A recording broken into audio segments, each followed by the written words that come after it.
சமீபத்தில் வந்து 3 கொலை நடந்தது. இன்றைக்கி பார்த்திங்கன்னா நேற்று நைட்டு 2 கொலை நடக்குது.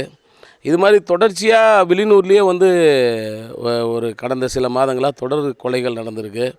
இது போன்ற வந்து கொலை சம்பவங்கள் வந்து பெருகி இருக்கிறது போலவே இந்த நில மோசடி போன்ற அந்த சைபர் குற்றங்களும் இன்றைக்கி வந்து பெருகி வருது. அரசியல் தலையீடு என்பது இங்கே இருக்கிறது தான் மிக முக்கியமான காரணமாக நான் கருதுறேன். எனக்கிட்ட அதிகாரம் இருக்குன்னா என்ன வேணால் செய்வேன். அதிகாரத்தில் இருக்கிறவங்க மேலே வந்து நடவடிக்கையை வந்து ரொம்ப ஈஸியாக பாயறது கிடையாது.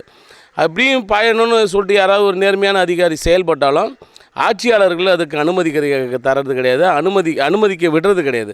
இவங்க தலையிட்டு நீ வந்து இவன் வேண்டப்பட்டவன், இவனுக்காக இதை செய்ய, அவனுக்காக அதை செய்கின்றதும் அரசு அதிகாரிகள் நியமனமே வந்து நிறைய பேர் குற்றச்சாட்டு சொல்கிறாங்க. இதெல்லாம் பணம் கொடுத்து தான் வந்து பதவிக்கு வராங்க. ஒவ்வொரு காவல் நிலையிலையும் ஆய்வாளர், உதவி ஆய்வாளர்லாம் பணம் கொடுத்து வர வேண்டிய சூழ்நிலை இருக்குது.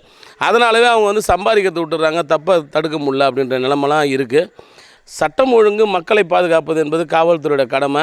காவல்துறை அதை வந்து எந்த விதத்துலையும் வந்து காம்ப்ரமைஸ் இல்லாமல் ஆட்சியாளர்களுக்கு வந்து செவிமடிக்காமல், அவர்களுடைய கோரிக்கைகளை செவிமடிக்காமல் நீதியின் பின்னால் நின்னாக்கா இந்த மாதிரி கொலைகள் வந்து தடுக்கப்படும், சட்டம் ஒழுங்கு பாதுகாக்கப்படும். சட்டம் ஒழுங்கு இன்றைக்கி வந்து கவலைக்குரிய விஷயத்தில் இருக்கிறத வந்து வருத்தத்தோடு நான் பதிவு செய்கிறேன். ஆட்சியாளர்களும் தன்னை திருத்திக்கணும். இங்கே இருக்கக்கூடிய அதிகாரிகள் ஆட்சியாளர்களின் பேச்சை கேட்டு செயல்படுவதை நிறுத்திக்கணும். நீதி வெல்வதற்கு கடமையாற்றினா கட்டாயமாக சட்டம் ஒழுங்கு பாதுகாக்கப்படும்.